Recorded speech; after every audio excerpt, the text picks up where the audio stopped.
Assalamualaikum warahmatullahi wabarakatuh. Selamat datang di video dari kelompok F, ISB 303 mata kuliah Bisnis Intelligence dengan judul perancangan dan implementasi data penjualan games untuk dimensi tabel dan fact table. Di sini pertama-tama kami akan memperkenalkan anggota kelompok dari kelompok F ini. Yang pertama ada Rahmat Hidayatullah, lalu Hanif Nahria, dan saya sendiri Joseph Fernando, lalu ada Muhammad Fahri dan juga Muhammad Aska. Di sini ada daftar penyerahan tugas, yaitu pertama pemilihan dataset Kaggle, yang kedua pemahaman data, lalu yang terakhir perancangan skema data warehouse. Dan juga di sini ada daftar isi yang bakal memuat konten-konten utama yang dari kelompok F akan paparkan, beserta daftar tabelnya.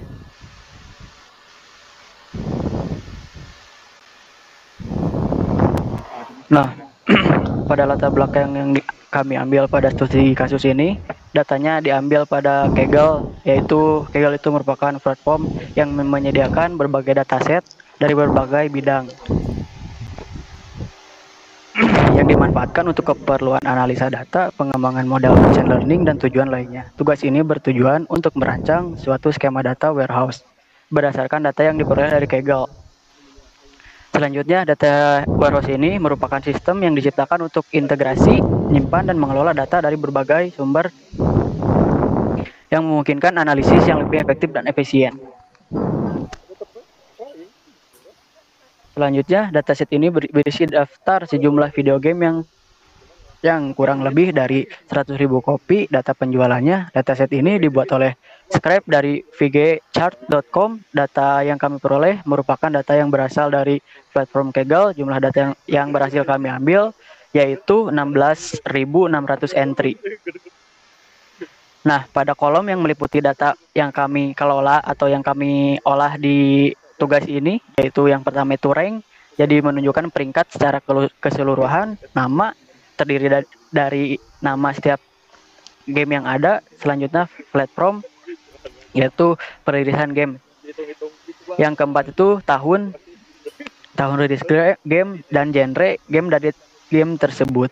Selanjutnya publisher, penerbit dari game tersebut, NA sales, penjualan pada Amerika Utara, US sale dan penjualan Eropa, JP sale, penjualan Jepang, dan other sale, penjualan di seluruh dunia.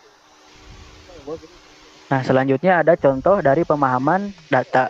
Di sini terdapat tabel yang menampilkan masing-masing dari field data pada penjualan video games.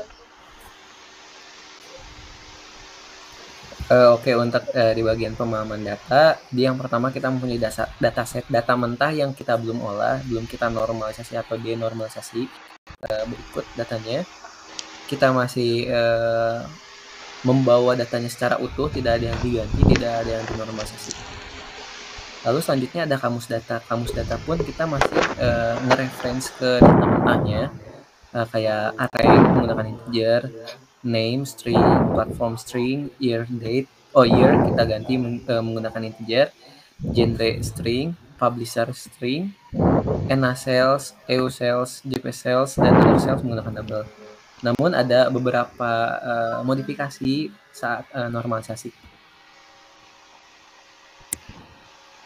Nah, kemudian ini merupakan perancangan skema yang telah kami buat. Di sini terdapat start skema yang dimana di dalamnya ada 6 buah dimensi tabel dan direlasikan atau dihubungkan dengan fact cells. Dalam dimensi yang pertama yaitu adalah dimensi games yang dimana terdapat ID game, name, dan juga rank. Kemudian untuk dimensi kedua yaitu ada dimensi genre yang dimana ada ID genre dan juga genre.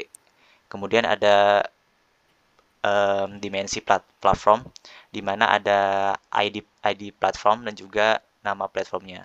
Kemudian ada yang keempat ada region yang berisikan ID region dan juga nama region.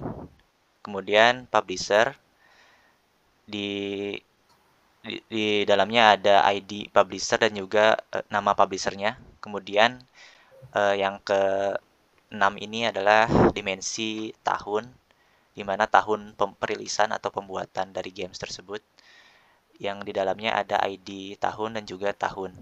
Nah, kemudian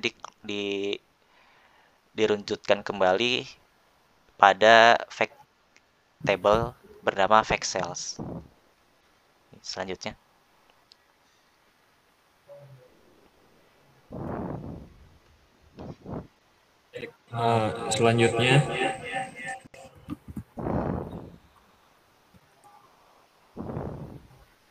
Selanjutnya tabel dimensi dan fact table.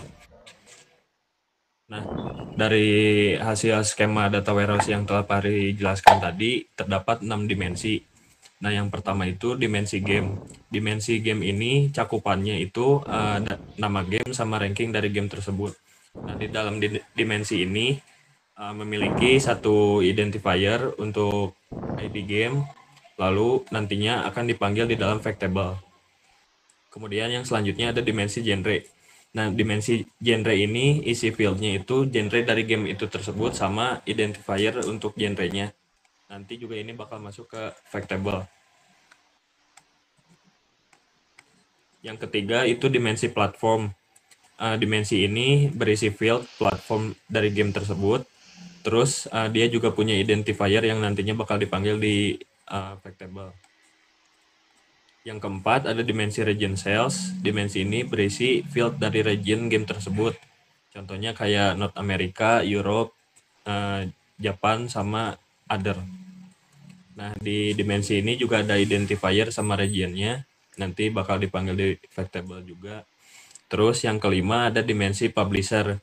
Dimensi ini berisi publisher dari game tersebut. Juga ada identifiernya. Kemudian yang terakhir itu ada dimensi year, di mana dimensi year ini memiliki field tahun game tersebut. Nah, kemudian yang terakhir itu fact table. Nah, di fact table ini cakupannya yaitu identifier dari semua dimensi yang telah disebutkan sebelumnya. Di antaranya ada identifier game, identifier genre, identifier platform, identifier region, identifier publisher, terus yang terakhir identifier year. Kenapa sales nggak dimasukkan ke sini? Karena nantinya bakal susah untuk dihitung.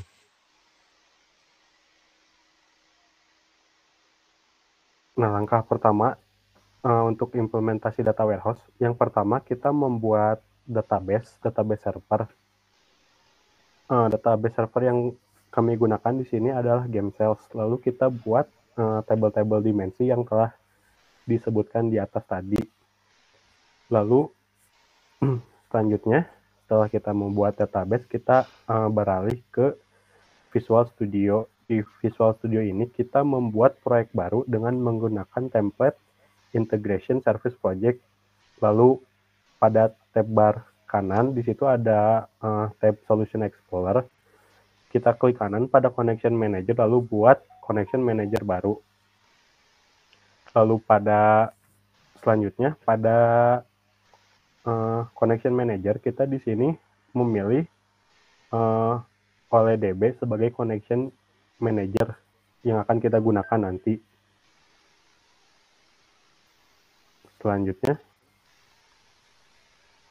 nah di sini kita buat Connection Manager baru dengan memasukkan nama database tadi yang telah kita buat, yaitu game cells. Lalu setelah itu kita tes connection. Apabila tes connectionnya sukses, kita bisa lanjut ke tahap selanjutnya.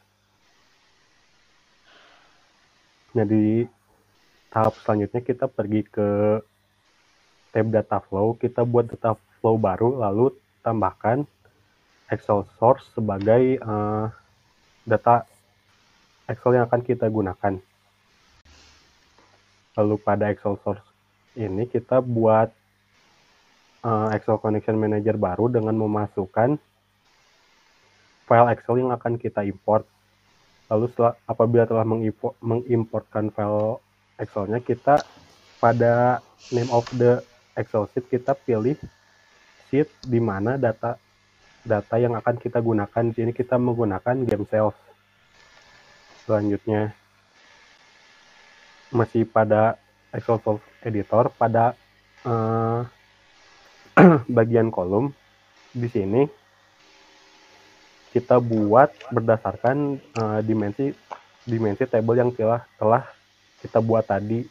Sebagai contoh di sini kita menggunakan dimensi games. Di dimensi games tadi di situ ada 2 atribut, yaitu ada rank dan name. Setelah itu kita pilih rank dan name saja karena ada 2 di dimensi tablenya. Lalu selanjutnya kita tambahkan data conversion untuk mengkonversikan data pada Excel tadi. Lalu pada data conversion tadi kita pilih semua entitas yang telah dipilih tadi dan sesuaikan tipe data entitas tersebut dengan data pada Excel. Contohnya pada atribut name, tipe datanya kita ubah menjadi string karena data pada Excel-nya hanya menampilkan string. Lalu selanjutnya kita tambahkan sort untuk menyorting data kita tadi. Kepada sort ini kita melakukan hal yang sama seperti data conversion tadi. Kita hanya memilih entitas-entitas saja.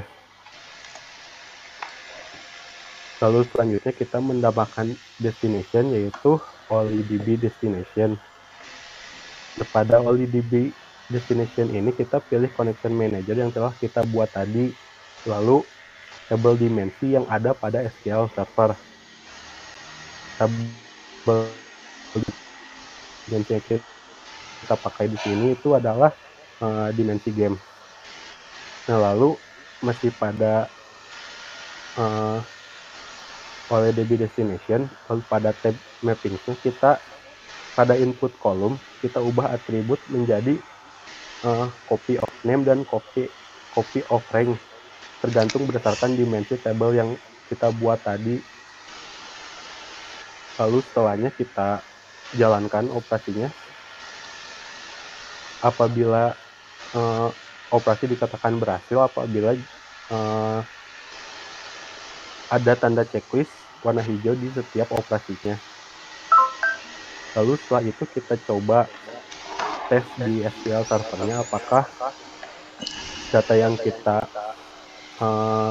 buat tadi bisa kita eksekusi di SQL server.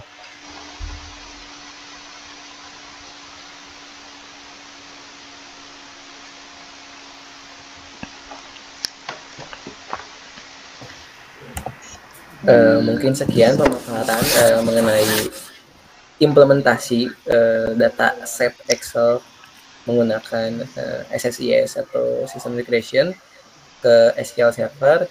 Mungkin step implementasi tadi hanya menggambarkan satu step, sedangkan kita mempunyai 6 dimensi yang harusnya dicoba.